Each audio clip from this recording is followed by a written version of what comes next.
Practice, practice, practice. This is what we're doing in this show, saddle hunting practice. So hopefully you enjoy. Hey, two guys in the outdoors. I'm out here with a buddy of mine, Mike here. We're just gonna do like what we've been telling you. We're practicing, and today we're gonna practice with our saddles and our steps and everything. See if we got any better. So don't laugh at me. All right. So Mike, you wouldn't let me videotape you going up, but how do you feel about it now? Feel pretty good. I feel safe up here. Feel like the equipment is in good working order and feel like I'm safe and secure in the tree. I've got several different positions that I've found that I can be in. One is kind of a semi-standing position here. Got the back support in place, and I can tell even without being up here for very long that could certainly be of a big benefit when you're spending some time in the tree. Also found that I can sit down a little bit more with my knees against the tree. With the knee pads that I'm not wearing at this point, that would be a lot more comfortable, but could spend some time in this position as well. And found out that I can also turn into several different positions. I've got an angle to the right of the tree. Since I'm left-handed, this might look a little bit different to some people, but I've got an angle just to the right of the tree here and can turn around and feel comfortable turning around probably about to almost 180 degrees at this point. So that's my range from this position. I feel like if the tree was not quite the leaning tree that it was, I'd be able to get back up a little bit easier. The leaning tower of Virginia. Right, and be able to turn to the other direction as well. To be able to make a shot to cover maybe another 90 degrees over to the left-hand side of the tree. Now, that's going to be opposite for a lot of people because majority of the population is right-handed. So I'm doing this obviously from a lefty perspective. But really for only about my second or third time up in a tree, I feel reasonably comfortable with this. Feel like I'm safe and I'd be comfortable for a good period of time. Just need to practice quite a bit more so that I can be proficient come opening day. So you're converting from a climber to a saddle. So what would you say is the benefit of using a saddle over a climber? To me, from this point, it seems like a couple of the benefits would be versatility. There are a lot of times where I'm hiking some with my climbing stand, and there are a couple hindrances to that. One is the significant weight of it.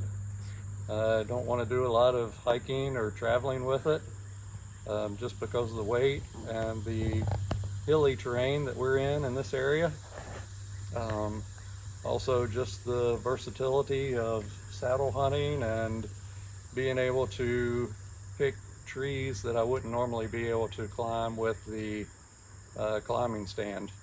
Climbing stand, you're essentially limited to straight trees with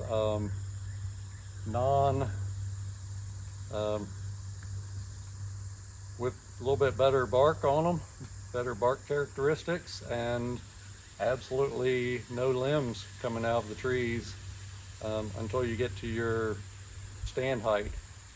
Okay. So I think this gives some versatility with the structure of the trees, able to get around some limbs if we needed to, and then also just being able to hike in a little bit farther or to different places that I wouldn't be comfortable carrying my climbing stand that distance. Okay. Now I'll let everybody know, primarily the people that you see using a saddle are bow hunters. And the majority of them are compound bows. Okay. You know, Jason is a traditional guy. He hunts with a saddle. But Mike here is a crossbow. So, do you see any issues using a crossbow with a saddle? No, not to this point. I haven't actually had the crossbow up here with me yet, so I'm not totally sure about that. I feel like, from what I've figured out just by simulating a little bit today, that my only concern would be any shots that are going to be a little bit, put my crossbow a little bit closer to the tree. Whereas with a traditional or a compound bow, the vertical alignment of the limbs would allow you to get a lot closer to the tree for shots that are behind the tree. With the crossbow, I feel like I would need to be out at a little bit more of an angle, Yeah. as opposed to directly against the tree, just because of the structure of the limbs on the crossbow. Okay. Otherwise, I feel like I should be able to do everything that I need to do with it. So, one piece of advice that you would give another newbie like yourself and myself, what would you give them? Oh, just get out and practice with it. I was unsure. I've tried a couple different saddles and setups, but I feel like just getting out here and getting familiar with whatever equipment you're going to be using is essential. Not just beneficial, but essential. Yeah, you can watch all the videos and you can read all the books, but until you get out there and do it. So, all right. Anything else you want to say? That's it for now. Thank you. Hey, YouTube, two guys in the outdoors. Hey, it's Bob here. Told you we were practicing, Mike and myself. So here's mine. We didn't show you going up and down, but I did make it up here. I think Mike and I figured we're probably about 15 feet at shooting height. So basically all I used was 3 of my 20-inch sticks. I still have one left. You can see it, but I didn't feel like I needed to go. As you heard in other shows that I've done, or we've done with Jason, you only need to go up as high as you need to go. And if I was in a hunting situation right here, I got some good cover all the way around. So I feel that this would be a good place. Okay, and I've got good shooting. Okay, for the most part. Tree is kind of leaning a little bit, so you got to be a little bit careful. Okay, but I do have some shooting. It is comfortable. I can sit. This could be an all-day sit for me. One thing I have learned, I need to, if I'm going up these crooked trees like this, I need to adjust a little bit more as I go up, because I'm kind of leaning to the right, and the tree's actually wanting to pull me this way. Okay. Now, this setup here is not too bad. You know, I could take a shot. Okay. You just got to be careful. Right. I do have my little back brace on here, so it makes it nice and comfortable. Okay. I've got my setup here for my bow on this side, my quiver arrows on this side, and I can put my pack right here in the middle. Okay. And I'm set. I can get to my lunch. I can make my coffee.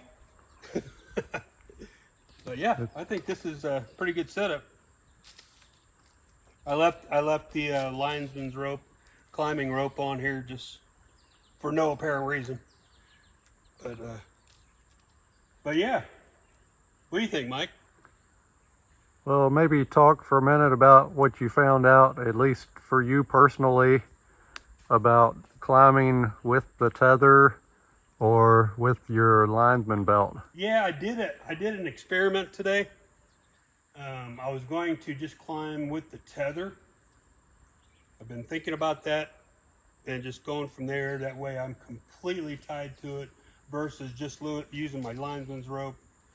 For me, at this juncture, it didn't seem to work out. I got getting tied up with ropes, and then I put by the time I figured that out, I didn't want to take the lineman's rope down or the tether down yet, so put the lineman's rope up, and midway it got me kind of all bound up. So I think I'm going to go back to the normal way and just use the lineman's rope, climb up until I get into a situation like this, and then put my tether up. Now, one thing I did do up here at the tether, you can't see it. I'll try to simulate it when I get down to the ground. Instead of just going through the loop, I learned this from Steve Richardson. I actually doubled up the loop to where it actually cinches on to this part of the rope as it comes around, so it doesn't have a tendency to slide. Okay, so it's all binding itself in. I'm also using a Wild Country Ropeman 1 up here. Seems to be working. And I think this is only the second time I've used it, so I like it much better than a Piercing knot. Okay, but even with my Piercing knots, I have some little aiders to help me do a one-hand operation. Okay, same thing that Mike had on his. Now my saddle, it already comes with an aider for that. Okay, but yeah, I think I could sit here all day, and if Mike didn't have my phone, I'd sit here and read a book. But yeah, do I look okay? How? Because it's all about looks out here. Right, that's the most important part, right? Looking good. All right, I think that's about it. Get out in the outdoors and enjoy yourself like Mike and I are doing. And practice, practice, practice. The next thing what we need to do, if my bow wasn't in the shop right now, taking shots from a saddle is much different than taking shots from a hang-on stand, a climbing stand, or a ladder stand.